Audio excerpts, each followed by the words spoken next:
Hello and welcome to Inside the Americas. I'm Delano D'Souza. Coming up on the show this week, Tehran urges Washington to demonstrate if it wants a return to the 2015 nuclear deal after the latest prisoner swap brokered by Qatar.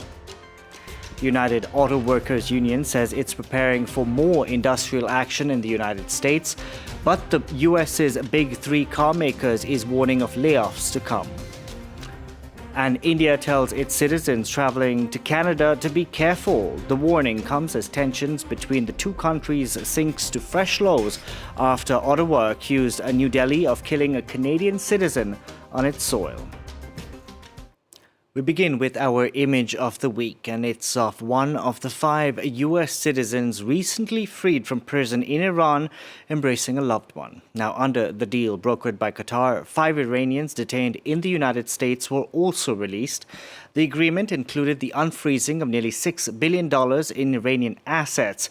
We can now go across to David Smith in Washington. David, the Biden administration came under heavy criticism for unblocking what was essentially Iranian money. How has it defended its actions?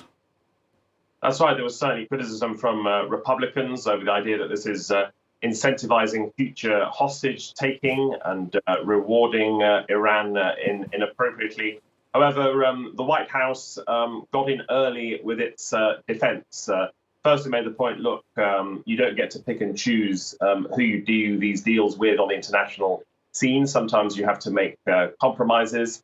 They were obviously clear about the humanitarian gains here, that scene of the families hugging and the 5 released prisoners standing on the airport tarmac shouting freedom. But they were also very defensive about the point of this money, the $6 billion in oil revenue, pointing out that this is not American money, it's not a ransom payment.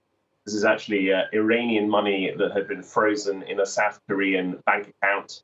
It'll now be released to Qatar and Switzerland, and they argue at least that that money will be very carefully administered by Qatar. It will not go towards weapons or the regime. It will be for food, medicine, other humanitarian causes. They argue it will be closely policed. All of that said, even one of the released prisoners made the point that, as he put it, Iran has mastered the game of using Americans and other foreign nationals and commercializing their freedom. So certainly still some deeper concerns here.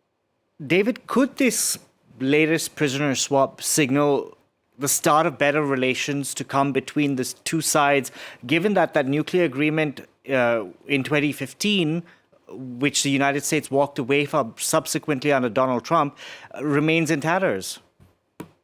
The relationship does seem to be in flux. There are some currents moving quite positively, others fairly negatively, perhaps most notably Iran's support for Russia in Ukraine. And just this week, again, we heard Joe Biden fiercely condemning that invasion and trying to rally world opinion against it. Also, Iran's support for Houthi rebels in Yemen. But maybe there's some signs of movement on that. And certainly US officials have said the detention of these 5 prisoners in Iran, mainly on espionage charges, was an obstacle towards resuming talks about Iran's nuclear program. That obstacle has now been removed, but certainly the relationship remains very complex. David, thank you very much for that update. That was David Smith joining us there from Washington. Now, in other news, the United Auto Workers Union is preparing for more strikes in the United States. The threat of escalation will no doubt ramp up pressure on the big 3 automakers. They, meanwhile, are warning of layoffs to come as the strike impacts supply chains. James Vecina reports. No more tears!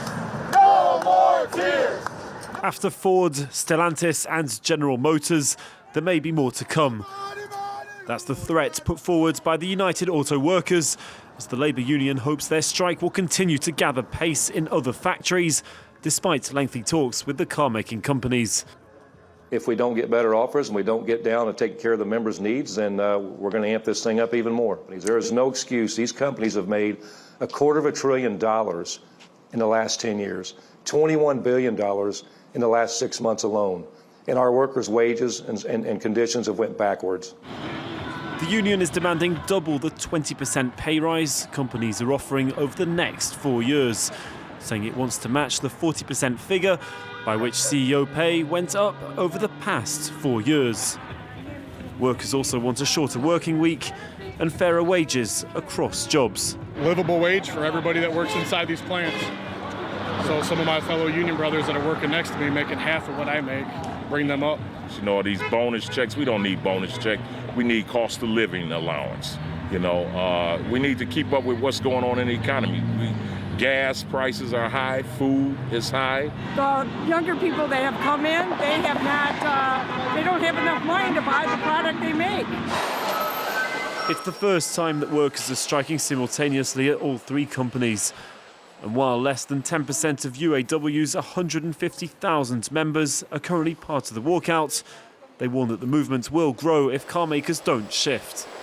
I'm extremely disappointed and frustrated that we're on strike. And it's a very strong offer, not only from a gross wage perspective, the 20%, that compounds to 21% over the life of agreement, but also maintaining world-class health care and job security. The deal is still on the table, and we're still at the table, ready and waiting to negotiate to get people back to work.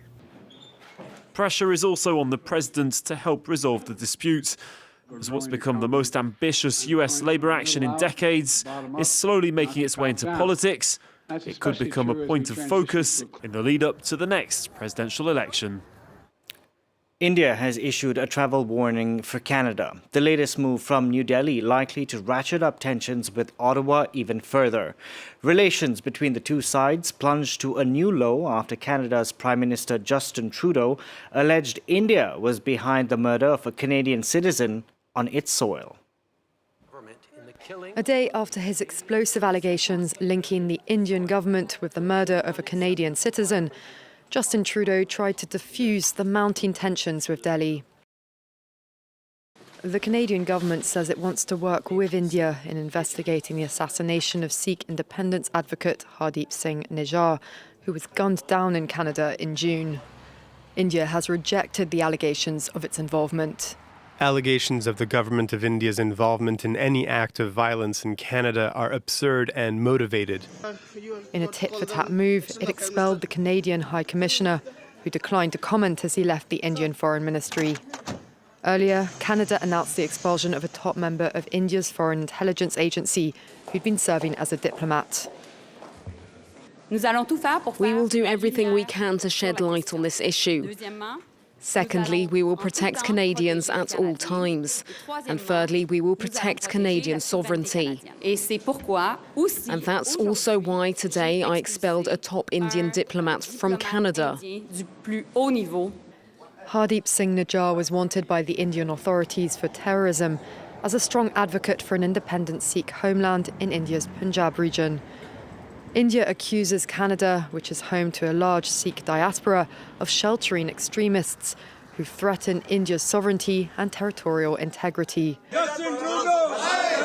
In the northern city of Jammu, Indians protested against the Canadian Prime Minister.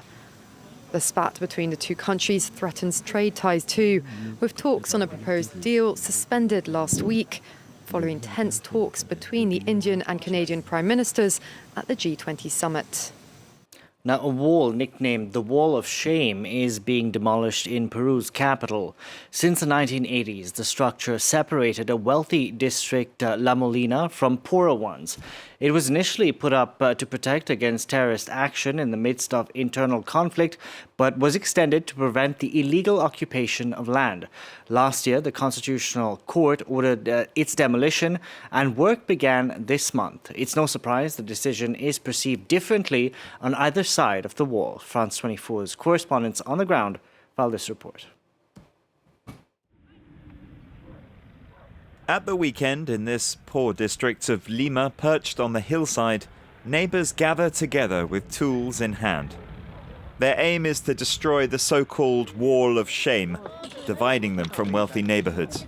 They cannot stand this symbol of inequality any longer. They remove the stones one by one, sometimes with their bare hands. At first, there were the steel rods that we've already removed. Here, you can see we've removed the wood, and now we're going to destroy the whole wall. With only a few openings over its 4-kilometer-long length, residents say the wall has disrupted and complicated their lives for too long. I work on the other side of the wall, and I have to make a long 2-hour diversion down there to get to work. Passing through here takes me 30 minutes. The wall's destruction is symbolic for many residents. This should no longer act like a border between two countries. It should allow free movement. This will benefit both districts. I think that discrimination is holding us back in Peru. On the other side of the wall lies La Molina, one of Lima's most affluent neighborhoods. Green spaces rub up alongside private swimming pools and gated communities. The idea of the wall coming down does not please everyone. There could be a security issue, because if land trafficking starts, they could use force, couldn't they? They may try entering our district by illegally occupying land. That's why the council built this wall. It was a protective measure, not discrimination, as some people like to suggest. The Constitutional Court ordered the demolition of the wall around 8 months ago. This magistrate is ensuring the decision is upheld. Our country has a history of over 200 years of inequality, so our decision has not been well understood by all. As a court, it's important to state that certain things are unacceptable, like, for example, maintaining a wall from one end to another. It's not justifiable. But the wall in La Molina is just one of many separations. In Lima, 5 kilometers of concrete still divides other neighborhoods. And we end with images of a crumbling castle in northern Argentina, which holds memories of a visit by the author of Little Prince. Now, Antoine de Saint-Exupéry visited the building and was captivated by the premises. Now, a statue of the Little Prince stands in the park just outside the castle, where many people believe he drew inspiration for the classic novel. That's it for this edition of Inside the Americas. From all of us on the team, thank you very much for watching.